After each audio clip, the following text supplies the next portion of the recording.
পথের কাঁটাই হিন্দু বাঙালিরা, তাদেরকে বাদ দেবার প্ল্যান করছে। এটাও বাঙালিরা গণপ্রতিরোধ করে তুলুক। আজকে সুভাষচন্দ্র বসুর স্বাধীন করা, বাঙালি জাতির স্বাধীন করা মাটিতে আমাদের নাম কাটা পড়বে, আর নাম থাকবে কে মোদির। রিসেন্টলি দেখলাম সেখানে বলছে সে নাকি জন্মসূত্রে। তা আমরা উড়ে এসছি। সুভাষচন্দ্র বসুর লিঙ্কেজ পাওয়া যাচ্ছে না, মোদির লিঙ্কেজ পাওয়া যাচ্ছে। হ্যাঁ, বাঙালির 3টে বাচ্চা হলে ডিসক্রিপেন্সি, আর মোদি 7 না কত 6 7 না 8 কজনের একজনের ভাই হলে তার ডিসক্রিপেন্সি না। তো আমরা ওই তো বললাম, বাঙালি দেখলে ওই এআই এর চোখ একটা চোখ খুলে যায়, অন্ধ নয়। ওই এআই অন্ধ নয়, ঠিক আছে? ওই এআই কে বাঙালি, কে গুজরাটি, কে বিহারি, কে কোন এরিয়া বিজেপির ভোট কম, সব বোঝে। এবং 16ই ডিসেম্বরে যে খসড়া তালিকা প্রকাশ হয়েছিল, আমরা এখানে ডেপুটেশন আগে দিয়ে গেছি যে ওই দিন যাদের ভিন রাজ্যের ভোটার, যারা দু রাজ্যে ভোট তালিকা রয়েছে, তাদের নাম প্রকাশ করুক, কারণ এটা ফৌজদারি অপরাধ। এই ক্রিমিনালগুলোকে কেন ছেড়ে দেওয়া হলো? তাদের নাম কেন প্রকাশ হবে না? ক্রিমিনালদের নাম কেন চেপে দেওয়া হবে? এটা আমাদের সহজ কথা, স্পষ্ট কথা। কেউ অরাজি হবে যে যারা দু রাজ্যে ভোটার কার্ড রেখেছে এরকম ক্রিমিনাল, তাদের নাম প্রকাশ হবে না। আমরা তো দেখতে চাই কোন কোন জায়গায় এই পবিত্র পশ্চিমবঙ্গের মাটিতে, কোন ঘরে, কোন অ্যাড্রেসে, কোন অফিসে, কোন চাকরিতে, কোন ফুটপাত দখল করে এই ক্রিমিনালগুলো বসে রয়েছে, আমরা জানতে চাই। এবং তাদের বিরুদ্ধে আমরা স্টেপ নেব। এবং স্পষ্টত ওই কন্যাশ্রী, স্বাস্থ্যশ্রী সব এগুলো কাটিয়ে হবে। সেদিন আসছে, তুমি ভিন রাজ্যে ভোটার, এখানে মাসে মাসে জিনিসপত্র তুলছো, এসব চলবে না, ঠিক আছে? এবং বাঙালির অহংকার, নোবেল জয়ী অমর্ত্য সেন, ভারতকে স্বাধীন করা সুভাষচন্দ্র বসু, তাদের ফ্যামিলিদের লিঙ্কেজ পাওয়া যায়নি। আপনারা একটু আগে দেখলেন যে একটি রিপাবলিক চ্যানেলের সামনে প্রশ্ন করলো যে যাদের লিঙ্কেজ পাওয়া যাচ্ছে না তাদের শুধু নোটিশ দেওয়া হচ্ছে। সুভাষচন্দ্র বসুর পরিবারের ভারতের লিঙ্কেজ পাওয়া যাচ্ছে না, জিজ্ঞেস করতে চলে গেল, ওটা দেখাবেও না, ঠিক আছে? কিন্তু আপনারা বাংলার যেহেতু স্বাধীন সংবাদ মাধ্যম, আপনাদের টিকি কোথাও বাঁধা নেই, আপনারা দেখাবেন, আমি আশা রাখি, ঠিক আছে? এবং একই সঙ্গে যেটা বলতে চাই, অমর্ত্য সেনের লিঙ্কেজ পাওয়া যায়নি, এইসব দাবি করছে তারা। ভাবো কত বড় অপমান। আমার বাবা মাকে ডাকা হয়েছে এবং যেটা সেন্টার করা হয়েছে, যেখানে গিয়ে হিয়ারিং নোটিশ দিতে হয়েছে না, আমার বাবা 60-এর দশকে সেখান থেকে পাস করেছিল, চেতলা বয়েজ হাই স্কুল। ভাবো, লিঙ্কেজ পাওয়া যাচ্ছে না। আমরা বাঙালি বলে লিঙ্ক আসলে কি? এই যে বাঙালি ইকুয়াল টু বাংলাদেশি, এই যে ভয়ঙ্কর বাঙালি বিদ্বেষী যে আদর্শ, যে ঘৃণা, সেটা অনুযায়ী তো আসলে বাঙালির সঙ্গে পশ্চিমবঙ্গ লিঙ্কেজ নেই। এইটাই তো হচ্ছে কথা।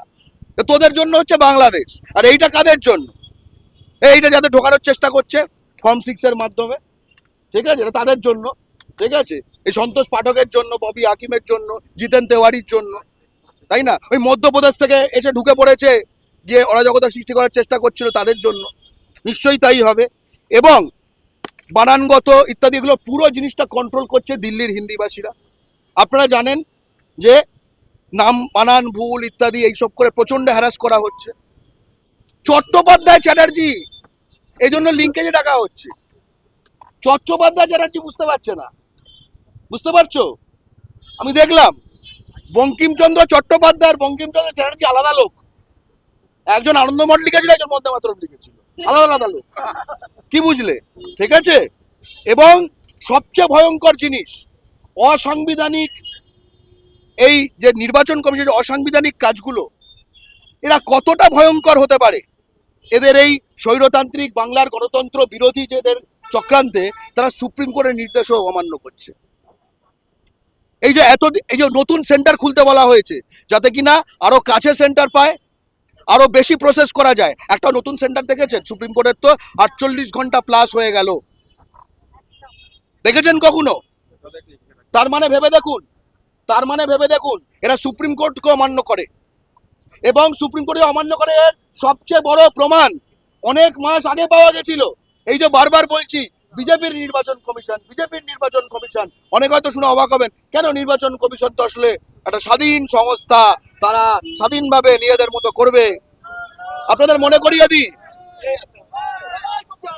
আপনাদের মনে করিয়ে দিই আপনাদের মনে করিয়ে দিই যে সুপ্রিম কোর্টের নির্দেশ ছিল যে প্রধান নির্বাচন কমিশন তিনি ইলেক্টেড হবেন 3 মেম্বারের একটি বডির দ্বারা, যাতে একজন হবে প্রধানমন্ত্রী, কেন্দ্রীয় সরকারের প্রধানমন্ত্রী, দ্বিতীয় জন হবেন কেন্দ্রীয় যে পার্লামেন্ট তার বিরোধী দলনেতা, তৃতীয় জন হবেন সুপ্রিম কোর্টের প্রধান বিচারপতি, অর্থাৎ নিউট্রাল একজন একটা দলের, ধরুন নরেন্দ্র মোদী, রাহুল গান্ধী আর প্রধান বিচারপতি, এই হবার কথা ছিল। তাহলে কেউ কারুর দিকে ঝোল টানা নয়, সেটাকে এই বিজেপি মোদীর সরকার তারা বদলে দিয়ে করলো, হ্যাঁ 3 জন, প্রধানমন্ত্রী ওকে, বিরোধী দলনেতা ওকে, 1-1, কিন্তু তৃতীয় যে অক্ষটা, যেটা নিরপেক্ষ অক্ষ আমরা মনে করি যে সুপ্রিম কোর্টের প্রধান বিচারপতি, তার জায়গায় করলো মোদীর মন্ত্রিসভার আরেকটা মন্ত্রী, মানে ইস্ট বেঙ্গল মোহন বেগুন বলা ওই লোকটাকে ঢোকাতে পারে, ওরকম একটা কাউকে ঢুকিয়ে রেখেছে। আচ্ছা, নির্বাচন তার মানে বিজেপির হবে নির্বাচন কমিশনারটা, 2:1। নির্বাচন কমিশন যদি নিরপেক্ষভাবে কাজ করে, তাহলে নির্বাচন কমিশনারটা বিজেপির লোক হবে, এটা এনশিওর করার স্বার্থ আসছে কেন? সে কি তার মানে সে কাজটা করবে যেটা বিজেপি চাইবে? আজকে যে হিয়ারিং এ যত বাঙালি হেনস্থা হচ্ছে, যত বিএলও মারা গেছে, যত সাধারণ মানুষ মারা গেছে, যত বাঙালির নাম বাদ পড়ছে, যত উদ্বাস্তু হিন্দু বাঙালির নাম মতুয়া সম্প্রদায়ের বাদ পড়েছে, তার এক এবং একমাত্র ক্রিমিনাল, আমি জ্ঞানেশ কুমারও বলবো না, ওর চাকর, ওর প্রভু হচ্ছে মোদী, এই বিজেপি। তাদেরকে ধরতে হবে স্পষ্টত।